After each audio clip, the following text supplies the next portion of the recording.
हारने वाले हमेशा असफलता के डर के बारे में सोचते हैं, लेकिन जीतने वाले हमेशा सफलता के पुरस्कार के बारे में सोचते हैं। दोस्तों, मैं आज आपको Alibaba.com के फाउंडर और इस समय चीन के सबसे धनी व्यक्ति जैक मा की सफलता की कहानी के बारे में बताने जा रहा हूं। जैक मा विश्व के सबसे सफल एंटरप्रेन्योर में से एक हैं।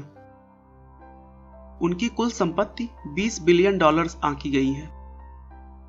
दोस्तों, जैक ने यह सफलता इतनी आसानी से नहीं पाया है।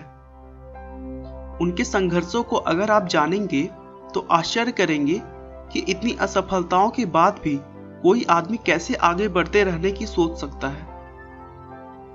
जैक मा का जन्म 10 सितंबर 1964 को चीन के एक छोटे से गांव में हुआ था।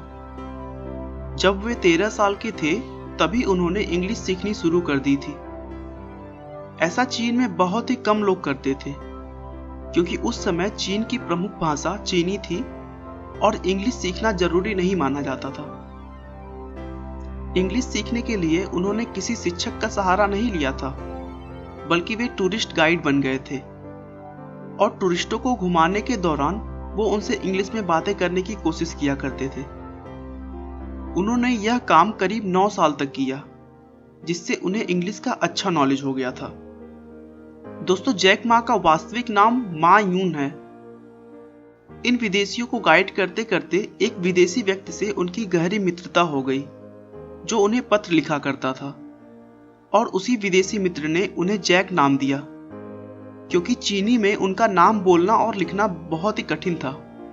तब से मा यून को जैक के नाम से ही जाना जाता है। जैक का पढ़ाई में बिल्कुल भी मन नहीं लगता था। इसी वजह से वो 4th क्लास में 2 बार और 8th में 3 बार फेल हो गए। कैसे भी करके ये सभी एग्जाम्स पास की तो ग्रेजुएशन के एंट्रेंस एग्जाम में उन्हें 5 बार असफलताएं मिली। उसके बाद जैक ने एक बहुत ही खराब माना जाने वाला इंस्टीट्यूट में दाखिला ले लिया, जहां से 1988 में उन्होंने अंग्रेजी में ग्रेजुएशन की एग्जाम पास की। जैक मा के कैरियर की शुरुआत भी बहुत ही असफलताओं से भरा हुआ था। उन्होंने 30 अलग अलग जगहों पर नौकरी के लिए आवेदन किए, लेकिन हर बार उन्हें निराशा ही हाथ लगी। इसी बीच वो एक बार KFC में भी नौकरी के लिए गए। उस समय KFC चीन में पहली बार आया था। इस नौकरी के लिए 24 लोगों ने आवेदन किया था, जिसमें से 23 लोग सेलेक्ट हो गए, लेकिन एकमात्र जैक का चयन नहीं हुआ। शुरू से ही इंग्लिश अच्छी होने के कारण बाद में उन्हें एक कॉलेज में एज अ लेक्चरर रख लिया गया। उसके बाद उन्होंने कुछ दिनों तक ट्रांसलेटर का काम किया। 1995 की शुरुआत में वो अपने दोस्त से मिलने अमेरिका गए, जहां उन्होंने पहली बार इंटरनेट देखा। जैक मा ने इससे पहले कभी भी इंटरनेट नहीं चलाया था। जैक ने जब पहली बार इंटरनेट चलाया तो उन्होंने बियर शब्द खोजा। उन्हें बियर से संबंधित बहुत सी जानकारियां अलग अलग देशों से प्राप्त हुई, लेकिन वो यह देखकर चौंक गए कि उस सर्च में चीन का नाम कहीं भी नहीं था।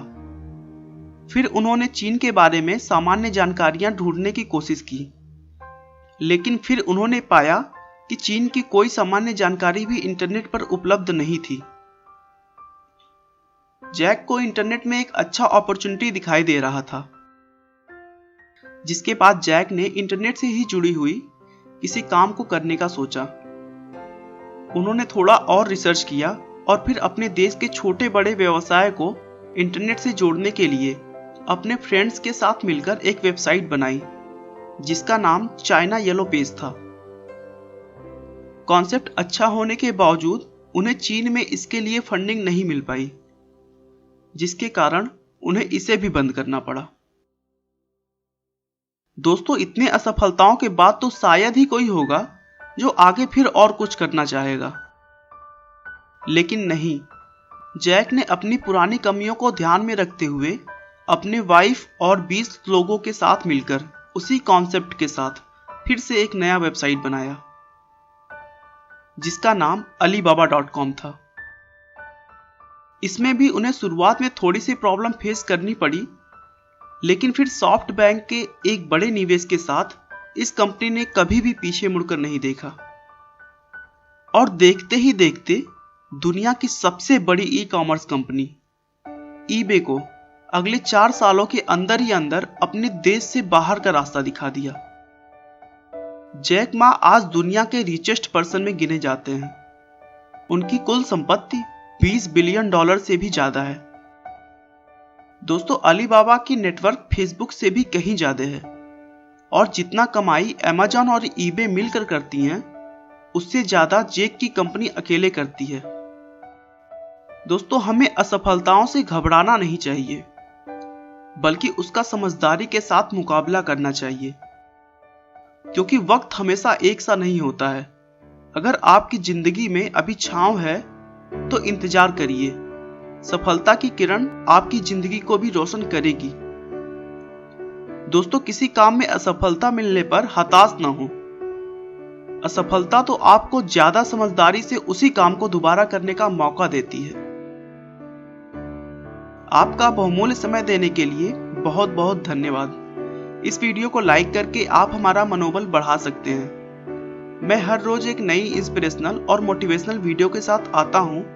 दोस्तों, अगर आप हमारे वीडियो को मिस नहीं करना चाहते तो कृपया चैनल को सब्सक्राइब कर लें। आपको यह कहानी कैसी लगी हमें कमेंट करके जरूर बताएं। धन्यवाद।